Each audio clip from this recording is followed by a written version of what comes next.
A sample of bacteria is decaying according to a half-life model. The sample begins with 700 bacteria, and after 13 minutes, there are 630 bacteria.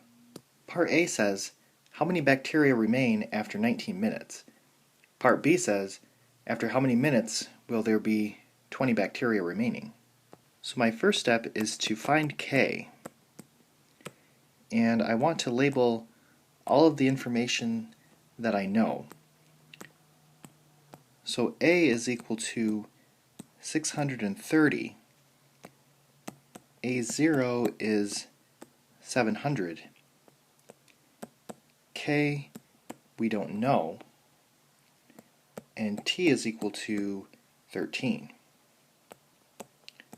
So K is equal to ln of 630 over 700 divided by 13. And let's reduce the 630 over 700. So that reduces to 9 over 10. Now I want to graph my equation. So we're going to graph y is equal to 700 e raised to the ln of 9 over 10 divided by 13 times x.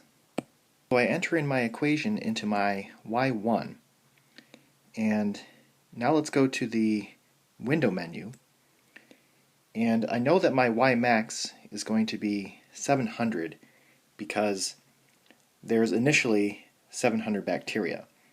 So that will tell you the y max. The x max, let's just start out with 10, but we're probably going to have to change that. So if we graph this, this is what it looks like. So the graph should continue to decrease, but we need to increase our x max so that the calculator can see it. So go back into the window menu, and let's try 500 for the x max. So that's a much better graph. Part A says, how many bacteria remain after 19 minutes? So the 19 minutes is a t value, or an x value. So I want to use the calc value command and type in x is equal to 19. So in the calc menu, I want to select value and then type in x is equal to 19 and then press enter, and then this will be my answer. So rounded to 3 decimal places, my answer will be 600.097 bacteria. Part B says, after how many minutes will there be 20 bacteria remaining?